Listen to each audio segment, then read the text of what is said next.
오늘 이 시간 증거될 하나님의 말씀은 시편 81장 8절에서 16절 말씀을 함께 읽도록 하겠습니다.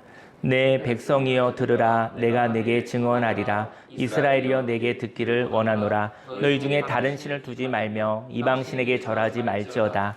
나는 너를 애굽 땅에서 인도하여 낸 여호와 내 하나님이니 내 입을 크게 열라. 내가 채우리라 하였으나 내 백성이 내 소리를 듣지 아니하며 이스라엘이 나를 원하지 아니하였도다.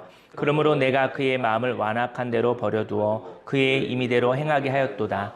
내 백성아 내 말을 들으라. 이스라엘아 내 도를 따르라. 그리하면 내가 속히 그들의 원수를 누르고 내 손을 돌려 그들의 대적들을 치리니 여호와를 미워하는 자는 그에게 복종하는 체할지라도 그들의 시대는 영원히 계속되리라. 또 내가 기름진 밀을 그들에게 먹이며 반석에서 나오는 꼴로 너를 만족하게 하리라 하셨도다. 아멘. 본문 말씀을 근거로 인생의 어려움으로 하나님의 말씀이 믿어지지 않을 때 격려를 경험하자라는 제목으로 하나님의 말씀을 증거하도록 하겠습니다. 인생 가운데 어려움이 있을 수 있죠. 그래서 하나님의 말씀이 믿어지지 않는 거예요. 하나님의 말씀이 라고 생각되어져 있었던 자신의 소신, 어떠한 소중한 원리, 그런 것이 믿어지지 않는 거예요. 그때 격려를 경험할 때 하나님의 말씀이 믿어지는 것이다 라는 이야기를 오늘 이야기해 보려고 합니다. 인생 가운데 하나님의 능력을 신뢰하지 못할 때가 있습니다. 그것은 우리가 꿈에도 생각하지 않았던 일이 있었던 것이죠. 그 일에 보호를 받지 못했던 경험이 있을 때입니다. 하지만 이렇게 하나님의 능력을 자신이 원하는 바에 적용되지 않았다 하여서 하나님의 능력이 없는 것은 아니라는 것이죠. 인생을 살면서 하나님이 없다면 차라리 갈등이 없을 것입니다. 왜냐하면 체념하며 살아가면 되는 것이죠. 그런데 하나님이 계시다는 것을 아는데 그 하나님의 능력이 나와 관계없다고 생각하니까 그 괴로움은 참으로 클 것입니다. 그때 하나님이 나를 기뻐하지 않는다는 생각을 감출 수가 없지요. 아마도 인생 가운데 계획에서 어긋난 상실을 경험했을 때 혹시 하나님이 나를 미워하시는 것인가? 그런 생각을 해보는 것이죠. 그래서 새로운 삶이 다가올 때마다 오히려 떨리는 것이 아니라 기대감 있는 것이 아니라 불안하고 두려운 것입니다. 오늘 시인은 하나님을 우리의 능력이라고 고백하며 기쁨으로 찬송하고 있습니다. 1절 말씀에 우리의 능력이 되시는 하나님을 향하여 기쁘게 노래하며 야곱의 하나님을 향하여 즐거이 소리칠지어다. 그리고 찬송의 내용은요, 하나님께서 고난이 있음에도 불구하고 포기하지 않으시는 하나님의 말씀이었습니다. 고난이 없다 하지 않았습니다. 어려움이 없다 하지 않았습니다. 인생에 어두운 시절이 없다고 이야기하지 않았습니다. 근데 그런 가운데 반짝반짝 빛나는 하나님의 말씀을 찬양했던 것입니다. 4절 말씀에 이는 이스라엘의 율례요 야곱의 하나님의 규례로다. 오늘은 인생의 어려움으로 좌절되어 마음이 묶여 하나님의 말씀을 믿지 못하는 사람들이 어떻게 하면 하나님의 말씀을 믿을 수 있을까 고민해 보려고 합니다. 인생의 어려움으로 하나님의 말씀이 믿어지지 않을 때 먼저 매력적인 말씀에 반응해야 한다는 것입니다. 5절 말씀에 하나님이 애굽 땅을 치러 나가시던 때 요셉의 족속 중에 이를 증거로 세우셨도다. 거기서 내가 알지 못하던 말씀을 들었나니. 애굽의 노예로 살았던 이스라엘 백성들은요, 자유가 무엇인지 몰랐어요. 자유를 경험하지 못했어요. 태어나자마자 노예였으니까요. 태어나자마자 종이었으니까 이런 거 자유가 무엇인지 경험하지 못했습니다. 그 자유가 무엇인지 몰랐던 것이죠. 숨이 막혀 있었기 때문에 숨이 쉬는 것이 무엇인지 몰랐던 것이죠. 그런데 내가 알지 못하던 말씀을 듣게 됩니다. 자유를 경험한 적이 없는데 자유에 대한 이야기가 노예로 살았던 사람들에게 듣고 싶었던 매력적인 이야기였다라는 것이죠. 6절 말씀에 이르시되 내가 그의 어깨에서 짐을 벗기고 그의 손에서 광주리를 놓게 하였도다. 내가 고난 중에 부르짖음에 내가 너를 건졌고 우레소리의 은밀한 곳에서 내게 응답하며 무리바 물가에서 너를 시험하였도다. 하나님이 고난 가운데 건지셨습니다. 그리고 모세를 통하여 하나님의 말씀을 전하여 주었던 것이죠. 그 노예로 있었던 이스라엘 백성들은요, 짐이 많았어요. 맨날 짐을 지고 다녀야 되는 거예요. 큰 공사가 있었잖아요. 큰 공사. 그죠? 큰 공사를 할 때 항상 짐을 지어졌습니다. 그리고 광주리는 물건을 날라요. 진흙 같은 거, 물건을 담아서 또 옮겨야 되는 도구였던 것이죠. 그걸 놓게 하였다는 것이죠. 오늘 저와 여러분들에게도 인생에 여러 가지 짐이 있을 수 있습니다. 그리고 일하는 도구만 가득할 수 있죠. 그냥 일만 가득한 것이죠.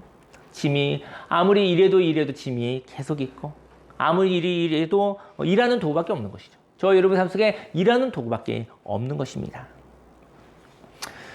그래서 그 어려운 가운데서 그 노예로 있었던, 종으로 있었던 그 고통의 소리를 듣고 하나님이 건지셨다는 것이죠. 그래서 출애굽을 하고 홍해수를 갈라서 나왔죠. 그리고 광야에 왔습니다.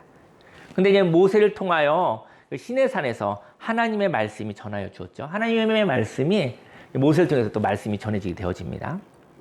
사실은 어려움에 저희들이 주목하지 마시고 그 어려움을 다룰 수 있는 하나님의 말씀에 집중하시기를 예수님이 축원합니다. 그런데 광야 가운데서 지나가다 시내산 북서쪽에 20km 지점인 무리바라는 곳에서 물이 없었을 때 원망하게 되어집니다. 보니까 이제 물이 없는 거예요. 물이 없으니까 목마르겠죠. 그래서 원망을 아마 곧바로 하게 되었던 것 같습니다. 저와 여러분들이 이제 갈증이 날 수 있겠죠. 근데 갈증이 있는데 저희 여러분이 자유가 있어서 물을 떠다 먹을 수 있으면 원망하지 않아도 되잖아요. 그죠? 근데 그 물이 없었을 때 절망감이 있었던 것 같아요. 영혼이 목말라 타들어 죽을 것 같은 그런 괴로움과 불안함과 두려움들. 그것 때문에 그들은 곧바로 원망을, 불만을 토해낼 수밖에 없었던 것이죠. 시험은 하나님의 축복입니다. 무리바에서 물이 없을 때 문제를 해결하려고 무엇을 찾는지 보는 것이죠. 저 여러분들이요, 문제가 있으면 문제가 있는 것은 문제를 어떻게 푸는가가 궁금한 것이잖아요. 인생 가운데 어려운 일을 겪으시면 그것은 어떻게 보면 인생은 시험 투성이죠. 그 시험을 풀어냈을 때 하나님의 축복이 있는 것입니다. 그걸 풀어냈을 때 하나님의 함께 하심이 있는 것이죠. 인생의 지혜가 있게 되어지는 것입니다. 무리바에서 물이 없었을 때 문제를 해결하고 무엇을 찾는지 하나님이 보는 것이었죠. 문제가 있지만 문제에 해답되시는 우리 하나님이 계신 것이죠. 저희 여러분들 인생 가운데 어려움을 겪으시면 그때 하늘을 바라보시고 하나님의 말씀을 청종하고자 하는 사모함이 있으시기를 예수님의 이름으로 축원합니다. 이스라엘 백성은 노예 근성이 있었어요.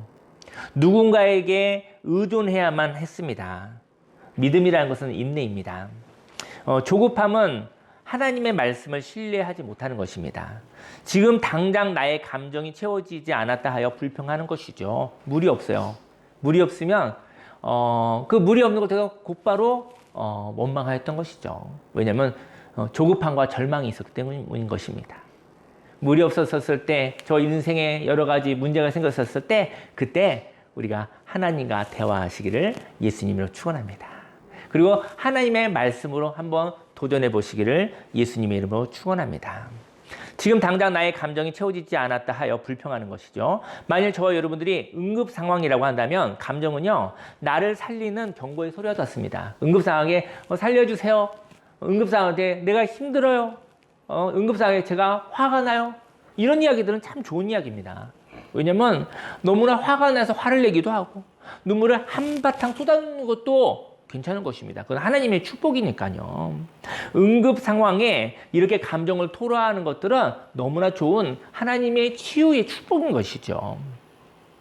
하지만 인생의 어려움, 상처의 기억 때문에 생긴 그 예민한 반응이 있죠. 그런 반응은 쏘은 것과도 같습니다. 왜냐면 자꾸 상처의 기억 때문에 오늘 비슷한 상황 가운데서 내가 예민하게 병든 사람 것처럼 반응하는 것이죠. 그러한 감정은 파괴적인 감정인 것이죠. 여기는 치유의 경험도 하나님의 말씀에 대한 약속도 믿지 못하는 속은 상태의 감정이 파괴를 일으키는 것입니다. 인생의 어려움으로 하나님의 말씀이 믿어지지 않을 때 저와 여러분들은 하나님의 구원의 메시지, 자유에 대한 메시지, 평화의 메시지, 하나님의 매력적인 하나님의 말씀을 들으시기를 예수님의 이름으로 축원합니다. 두 번째로 인생의 어려움으로 하나님의 말씀이 믿어지지 않을 때 한 가지 생각과 감정으로 하나님과의 이야기를 덮어버리면 안 됩니다. 8절에 내 백성이여 들으라 내가 내게 증언하리라 이스라엘이여 내게 듣기를 원하노라. 하나님이 말씀하십니다. 인생 가운데 많은 이야기가 있었다고 말이죠. 희로애락 곧 기쁠 때가 있습니다. 인생 가운데. 네, 그 희로애락 할 때 기쁨이라는 것은 욕구가 충족되었을 때 즐거운 마음이나 느낌이 들어온대요. 그때 기쁨이 온대요.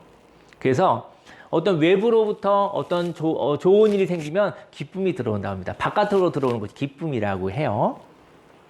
그리고 화날 때도 있습니다. 화가 날 때 그때도 한번 화를 내보는 것도 화가 날만 하니까 한번 화를 내볼 수도 있는 거겠죠. 화를 내서 화를 풀어버리는 것도 저는 좋을 것 같습니다. 네, 참아서 화가 저 여러분보다 더 커져서 괴물이 되어져서 온 살을 태워버리는 큰 불이 되지 않기를 예수님의 이름으로 축원합니다. 또 눈물이 펑펑 나는 슬픈 일도 있겠죠. 그 눈물도 하나님의 축복입니다. 즐거움의 이야기도 있었습니다. 기쁨은 바깥으로부터 욕구가 충족되었을 때 즐거운 마음이나 느낌이 일어나는 바깥으로부터 들어오는 것을 기쁨이라고 해요. 어떤 이렇게 좋은 일이 생기면 이렇게 기쁨이 들어오나 봐요. 즐거움이라는 것은 마음에 거슬림이 없이 흐뭇하고 그러한 마음들이 기쁨으로 이게 표출이 된다고 합니다. 기쁨은 외부로부터 들어오는 것 같습니다. 반면 즐거움은 마음의 내부로부터 우러나오는 것 같습니다. 기쁨이 섬김을 받아 즐거운 것이라면 즐거움은 넘쳐나서 섬김을 나눔으로 생기는 기쁨인 것이죠. 어쨌든 뭐 기쁨과 즐거움에 대한 얘기가 조금 궁금해서 제가 사전을 찾아봤는데 그런 차이가 있더라고요. 어쨌든 어떤 좋은 일이 있어서 기쁨이 들어올 수도 있고요. 또 저희 여러분의 즐거운 마음이 또 기쁨으로 또 다른 사람에게 기쁨을 줄 수도 있는 것 같습니다. 인생을 살면서 이렇게 희로애락이 있는데 어떤 한 감정을 꼭 가져야 한다는 마음 또는 어떤 한 감정을 반드시 피해야겠다는 마음이 있다면 이 감정이 묶여버린 것이죠. 나는 절대로 울고 싶지 않아. 나는 절대로 화를 내고 싶지 않아. 뭐 이러면은 오히려 화에 묶이고 오히려 슬픔에 묶인 것이죠. 그리고 항상 화를 내야 되고 항상 울어야 되고 또 항상 기뻐야 되고 즐거워야만 되고 이렇게 의무화해야만 된다라는 이야기는 자유가 없다라는 것을 이야기하는 것이죠. 9절에 너희 중에 다른 신을 두지 말며 이방신에게 절하지 말지어다.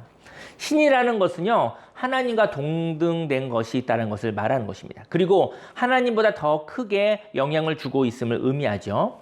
만약에 저와 여러분들에게 있는 감정과 생각이 하나님 안에 있는 것이라면 이것은 하나님의 축복입니다. 그리고 선물입니다. 하지만 하나님과 함께 있는 저와 여러분들이 어떤 생각과 감정에 빠져 있다면 우리들은 우상 숭배를 하고 있는 것입니다. 그리고 우상은 원래 헛된 것이거든요. 우상은 신이 아니에요. 우상은 신이 아닌데 저와 여러분들에게 신의 역할을 한다라는 것이죠. 살아계신 하나님을 믿으면 생명으로 살아가는 존재의 삶을 살아가지만 헛된 신을 믿는 자는 그 마지막이 헛된 삶으로 소멸될 것입니다. 오늘 성경을 통해 하나님이 말씀하십니다. 10절에 나는 너를 애굽 땅에서 인도하여 낸 여호와 내 하나님이니 내 입을 크게 열라 내가 채우리라 하였으나 이 말씀은 참 유명한 말씀인데요. 하나님이 내가 너를 묶였던 삶에서 해방시켰다고 말씀하시는 것이죠. 애굽에서 너를 해방시켰다. 근데 저와 여러분들이 어떤 것에 의존하는 노예 근성이 남아 있어서 하나님과 살아가는 삶을 당연히 여긴다라는 것이죠. 하나님과 살아가는 삶을 당연히 여긴 나머지 하나님과 함께 우상에게 절하고 있는 것입니다. 저는 이런 얘기를 하고 싶어요. 어떤 일이 당연하게 되어지면 이걸 뭐라고 하는지 아십니까? 당연함은 소유하였다는 거예요. 내 거라는 것이죠. 하나님을 당연히 여기십니까? 하나님을 예배하는 것이 아니라 하나님을 당연히 여긴다면 저와 여러분은 하나님을 가져버린 거예요. 하나님을 도깨비 방망이로 가져버린 거예요. 저와 여러분들이 하나님을 다루는 거예요. 저와 여러분들이 하나님을 가지고 이용하는 거예요. 하나님을 향하여 떨림이 없고 감동이 없고 하나님을 향하여 하나님을 무서워하지는 마십시오. 하지만 하나님을 향한 경외감, 하나님을 향한 떨림이 있기를, 감격이 있기를 예수님을 축원합니다. 당연히 여기면 그건 내 거예요. 내 거라 내 마음대로 내 욕심대로 휘두를 수 있는 거예요. 그래서 하나님을 당연히 여기고 그 하나님과 함께 저희 여러분들은 우상 숭배를 하는 거예요. 저희 여러분들이 지존자는 아니잖아요. 저희 여러분들이 때로는 약하기도 하고 때로는 무엇인가를 의지하잖아요. 우리들에게는 죄성, 노예근성이 있어요. 그래서 무엇인가는 담아야 돼요. 무엇인가는 의존해야 돼요. 그래서 하나님을 당연히 여겨서 하나님과 함께 무엇을 의지하는 거예요. 하나님과 함께 우상 숭배를 하는 거예요. 하나님이 함께 하실 수 없죠. 왜냐하면 우상 숭배할 때 하나님이 저희 여러분들을 잠깐 거리를 두죠. 저와 여러분들이 우상 숭배할 수 있어요. 거리를 두는 것이죠. 아니면 저와 여러분들이 우상을 깨뜨리든지 둘 중에 하나 해야 되는 것이죠.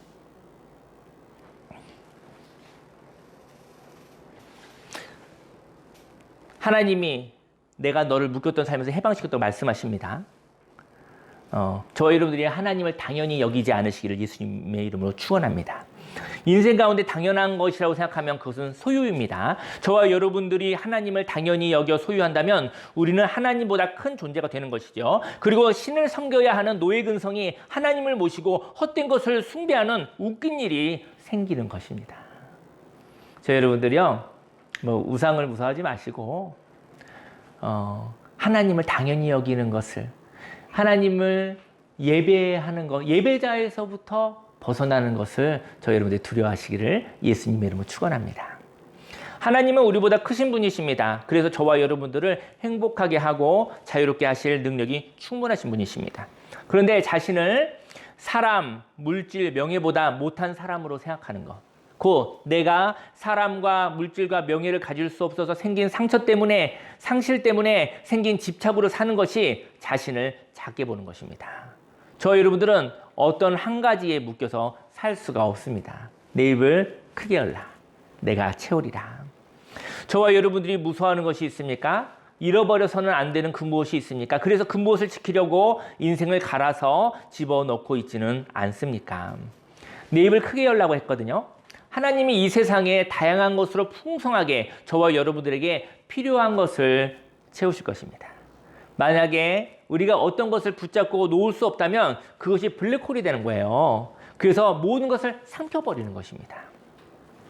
하지만 이렇게 어떤 것에 묶여있는 사람은 하나님의 말씀을 듣지 못하는 것입니다.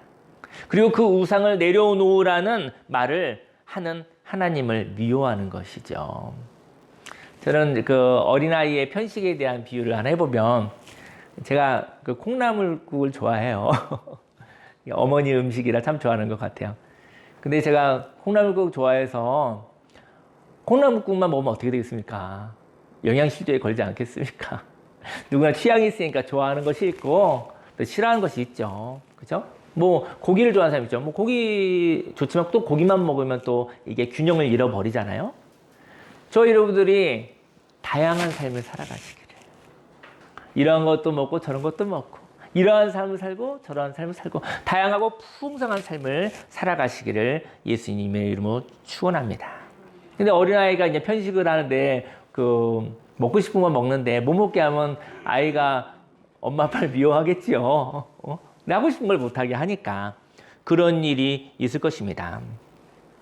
그래서 우상을 내려놓으라. 콩나물도 먹고 시금치도 먹고 고기도 먹고 이런 것도 먹고 양식도 먹고 중식도 먹고 한식도 먹고 이렇게 먹으면 건강하고 행복한 것이거든요. 근데 한 가지밖에 고집하지 않아서 한 가지에 쑥 들어간다고 한다면 질병에 걸리잖아요. 그렇지 않습니까? 그것이 우상이 될 수도 있겠죠. 근데 그것을 내려놓으라고 한다면 그걸 내려놓으라고 하는 부모님을 미워하듯이 저 여러분 인생 가운데 편식하는 것처럼 어떠한 것을 우상으로 섬김으로 인해서 그것을 인해서 저희 여러분들의 영적인 또 육체적인 또 관계적인 건강이 깨진다고 한다면 그것을 내려놓으라는 하나님의 말씀, 그 하나님을 미워하게 될 것입니다. 11절 내 백성이 내 소리를 듣지 아니하며 이스라엘이 나를 원하지 아니하였도다. 그러므로 내가 그의 마음을 완악한 대로 버려두어 그의 임의대로 행하게 하였도다. 인생의 어려움으로 하나님의 말씀이 믿어지지 않을 때 저와 여러분들이 한 가지 생각이나 한 가지 감정으로 인하여 하나님과 있었던 풍성한 이야기를 덮어버리지 않으시기를 예수님의 이름으로 축원합니다. 세 번째로 인생의 어려움으로 하나님의 말씀이 믿어지지 않을 때 하나님의 말씀을 듣고 따른다면 하나님께서 새롭게 하신다는 격려를 받아야 한다는 것이죠. 사람을 움직이게 하는 건 격려입니다. 격려와 응원입니다. 격려와 응원이 있으면 한번 두려움보다 격려가 응원이 있으면 두렵거든요. 어색하거든요. 그런데 한번 해볼 용의가 있어요. 격려와 응원이 필요한 것입니다. 13절 내 백성아 내 말을 들으라. 이스라엘아 내 도를 따르라. 그리하면 내가 속히 그들의 원수를 누르고 내 손을 돌려 그들의 대적들을 치리니 여호와를 미워하는 자는 그에게 복종하는 채 할지라도 그들의 시대는 영원히 계속되리라. 여호와를 미워하는 자라고 했는데 개역 한글에는요. 여호와를 한하는 자라고 써 있어요. 한이죠. 한. 하나님을 향하여 한이 있는 사람이 있어요. 하나님을 향해서 응어리가 있는 사람이 있어요.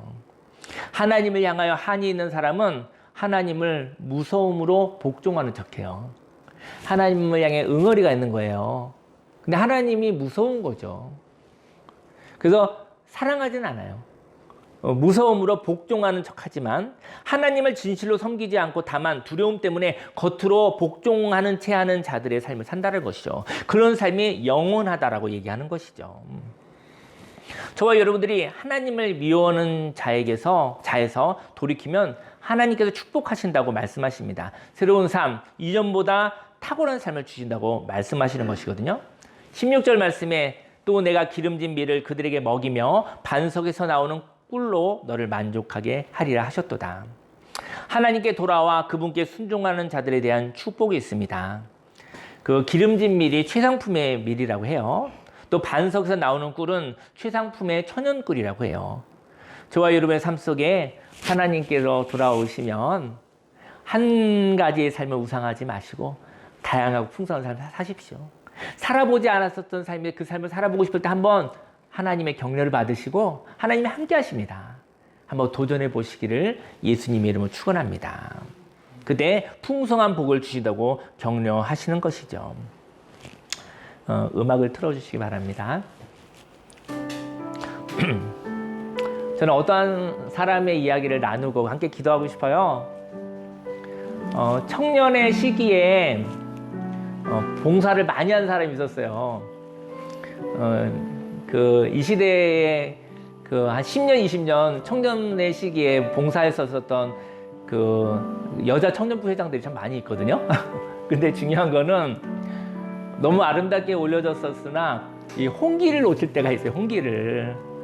그래서 10년, 20년 교회에 내 인생을 갈아서 넣었어요. 헌신했어요. 근데 그러다 눈을 떠보니까 35이 되고 40이 된 거예요.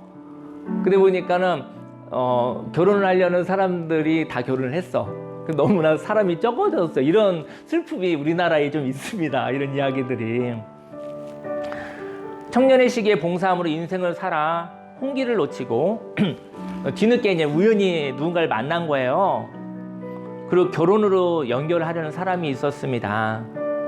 근데 결혼을 준비하는 중에 이제 연애를 충분하게 하지 못했나 봐요. 결혼을 준비 중에 뭐 궁금한 얘기도 있잖아요. 그래서 헌신적인 사람인데 이거 꼭 물어보고 싶다. 아니면 참을 수 없는 이야기도 있잖아요, 때로. 그래서 마음에 있는 이야기를 했대요. 이거 뭐예요? 이거 왜 이렇게 된 거예요? 아니면 이렇게 해야 되잖아요. 이렇게 조금 직선적으로 얘기를 했나 봐요. 너무나 헌신적인 사람이라 모든 걸 다 받아주는 사람인데 그래도 이게 한도 초과라는 게 있잖아요. 그래서 그 이야기를 하였더니 그 결혼 대상자가 갑자기 함께 있던 자리에서 나가버렸대요. 그리고 다시는 돌아오지 않았대. 결혼을 앞두고. 그런 상처를 받는 사람이 있었습니다. 몇 년의 시간에 아픔의 시간을 보내고 눈물의 시간을 보내고 이게 무슨 일이지? 나는 하나님께 봉사한 것밖에 없는데 하나님이 나를 지켜주지 않으셨구나. 그 이야기를 지울 수가 없었대요. 몇 년이 지나고 나서 또 다른 남자친구를 이제 만나게 됐어요. 그리고 결혼을 약속하게 되었거든요. 근데 결혼식을 하려고 하니까 그 트라우마가 올라오는 거예요. 결혼식을 앞두고 혹시 내가 어떤 말을 하면 혹시 그 옛날에 있었던 사람처럼 나를 버리고 도망가 버릴까 봐. 근데 할 말이 있잖아요. 결혼식 앞두고 할 말이 있을 거 아니에요. 아니면 인생 가운데 할 말이 있을 거 아니에요. 조율하고 함께 조정하고 함께 할 얘기가 있는데 그 말을 하고 본인을 버리고 나간 그 상처의 경험 때문에 말을 못 하겠는 거예요. 말을 못 하겠고 말을 하면 깨질 것 같고 그래서 너무나 괴로운 거예요. 결혼식을 하려고 하니 남자친구에게 마음에 있는 이야기를 하게 되면 자신을 버리고 도망갈지 모른다는 생각과 감정이 그를 괴롭혔습니다. 배려가 많은 사람이었지만 잘 참는 남자친구라 어느 날 지쳐서 도망가 버리면 어떡하지 하는 두려움이 있었던 것이죠. 자신의 이야기를 잘 들어주지만 말수가 적은 남자친구가 참는 것이라고 생각되는 거예요, 자꾸. 그래서 고맙기도 하지만 두려운 거예요. 혹시 내가 직선적으로 어떤 말을 했다가 그것 때문에 과거에 있었던 어떠한 남자처럼 나를 버리고 가면 어떡하지? 이런 깊은 상처가 있었던 거예요. 저와 이제 사모님이 이제는 그 두 사람을 만났거든요. 만났는데 보니까 보기가 참 좋아요. 서로 사랑하는 모습이 역력해요. 제 남자한테 그냥 사랑에 빠졌어요. 콩깍지가 씌워졌어요. 헤어지기 힘들겠어 보니까. 너무 보기 좋은데 원래 결혼 전에 많이 이렇게 많은 조율이 있죠. 힘듦이 있죠. 그래서 제가 남자친구에게 물어봤어요. 불안해하는 여자친구의 어떤 모습이 매력적이어서 결혼하기로 작정했냐고. 그러니까 그 여자친구의 말이 전혀 안 들리고 여자친구가 남자친구의 말이 전혀 안 들리는 거예요. 그래서 물어봤어요. 남자친구에게 이 여자친구를 왜 결혼하기로 작정했냐고, 뭐가 매력적이었냐고 물어본 거예요. 그랬더니 남자친구는 함께 봤는데 6년간이나 그 교회학교 교사를 봉사를 하는데 이렇게 학생들 중에 굉장히 좀 이렇게 섬기기 힘든 아이들도 있거든요. 어려운, 거칠고 아니면 이렇게 수고가 많이 드는 그런 학생들이 있었는데 정말 잘 돌보더래요. 그리고 정말 참고 보살피고, 근데 그런 모습을 이렇게 지켜보는데 너무 아름답게 느껴졌대요.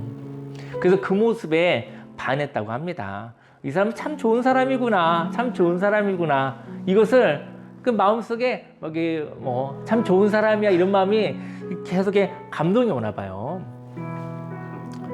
그런데 여자친구는요, 교회에서 봉사만 하다가 세상을 몰라 결혼을 결정하였다가 상처를 받았었잖아요. 이 여자친구는 봉사가 지긋지긋한 거예요. 내가 봉사 많이 했다가 내가 홍기를 놓치고 그리고 어렵게 결정을 했는데 큰 상처가 왔잖아요. 그래서 하나님께 원망이 있었던 거예요. 무리바 물가에 서 있었어도 원망이 있었던 거예요. 하나님, 제가 봉사 많이 했는데 인생의 청년의 시기를 다 봉사하는 데 넣었는데 왜 나를 지켜주지 않으셨어요? 왜 나를 마음 아프게 하셨어요? 라고 하나님을 향한 원망이 있었던 거예요. 그래서 봉사하는 내가 너무나 싫은 거예요. 내가 차라리 20대, 30대에 정말 연애도 많이 하고 이런 사람도 만나보고 저런 사람도 만나보고 그러면서 그랬었으면 그 사람과 결혼 결정을 안 할 걸. 그냥 좀 단순한 연애에서 마무리할 걸. 마음을 주지 말고 결혼까지는 작정하지 말 걸. 내가 세상을 몰라서 그랬구나. 그래서 마음이 다쳐버린 거죠. 마음에 상처가 갈갈이 생겨져 버린 것이죠. 그래서 그 여자친구는 봉사했었던 10년, 20년의 세월이 너무나 싫었던 거예요. 봉사를 했었던 내가 너무나 미웠던 거예요. 근데 남자친구가 봉사하는 모습에 반했다고 그러는 거예요. 혹시 여러분들 어느 누가 저 여러분들에게 얘기합니다. 나는 당신 이래서 참 좋아요 얘기했는데 난 그게 내가 가장 싫다고 이러면 좋아할 것 같아요? 내가 싫어하는데 그거를 좋아한다 그러면 화가 납니다, 사실은. 봉사하는 모습에 반했다는 남자친구에게 이렇게 해요. 난 끝까지 참을 수 없어. 나는 내가 참지 못하고 어느 날은 한마디 해야 될지도 모르는데 그때 나를 버릴 거지. 이런 프레임이 씌워졌던 것이죠. 그래서 나는 그 모습이 좋다고 한다면 봉사와 헌신한 모습이 좋아서 나를 선택했다면 나는 아무 말도 못하는 거 아니야? 나는 그렇게는 살 수 없어. 그럼 결국 우리는 깨질 관계야 라고 생각을 하게 되었던 것이죠. 하나님을 사랑하는 여자친구에게 반했다는 남자친구의 말은 전혀 격려가 되지 않았습니다. 그러나 결혼을 앞두고 실패로 하나님을 사랑하는 일이 헛수고였고 하나님이 자신을 보호해주지 않으셨으며 하나님이 자신을 미워한다고 생각하고 있었던 것이죠. 여자친구는 한 번의 실수가 하나님을 사랑하여 살았던 모든 삶을 삼켜버리고 말았던 것입니다. 인생 가운데 실수가 있을 수 있습니다. 인생 가운데 실패도 있을 수 있습니다. 인생 가운데 여러 가지 어려움이 있을 수도 있습니다. 하지만 그렇다고 해서 하나님과 있었던 많은 풍성한 이야기가 다 삼킬 수는 없는 것이죠. 남자친구는 하나님을 사랑하는 여자친구의 모습, 그리고 하나님을 사랑하기에 봉사하는 모습을 보며 반짝거림을 보았다고 합니다. 그래서 좋았다고 합니다.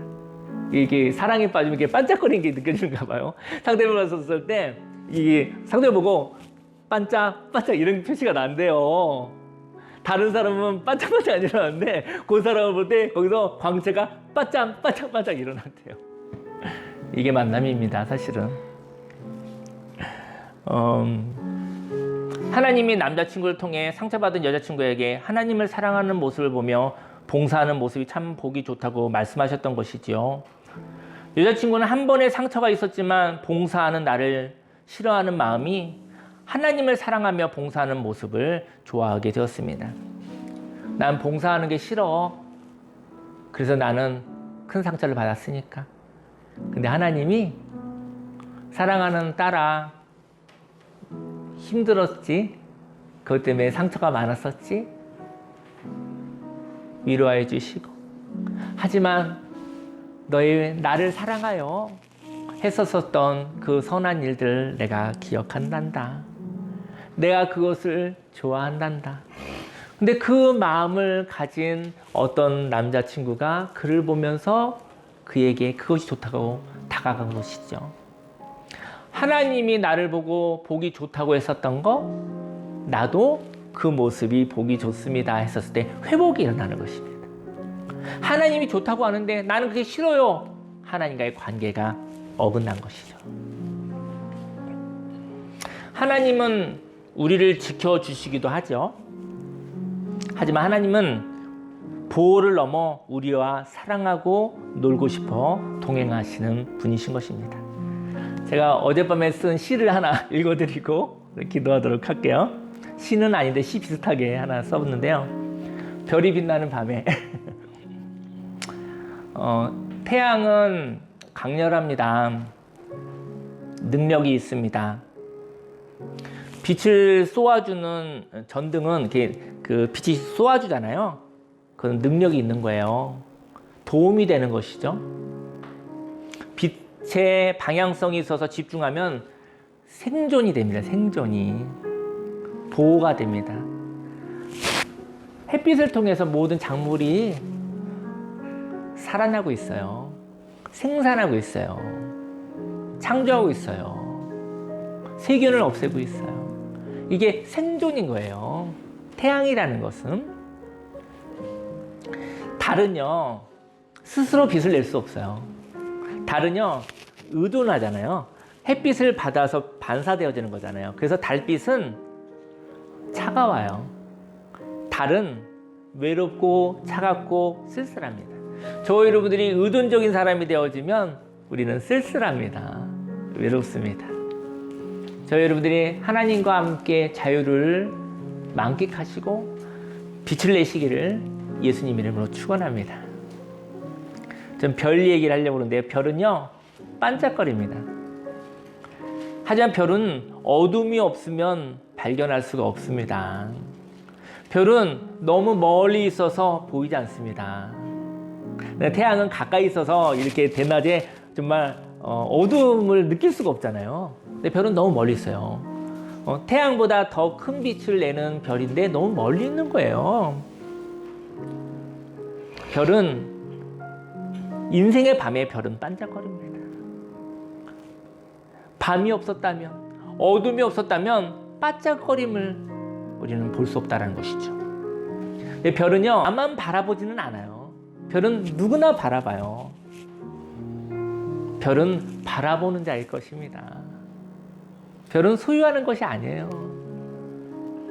별의 반짝거림을 볼 수 있는 것은 선물이며 은혜입니다.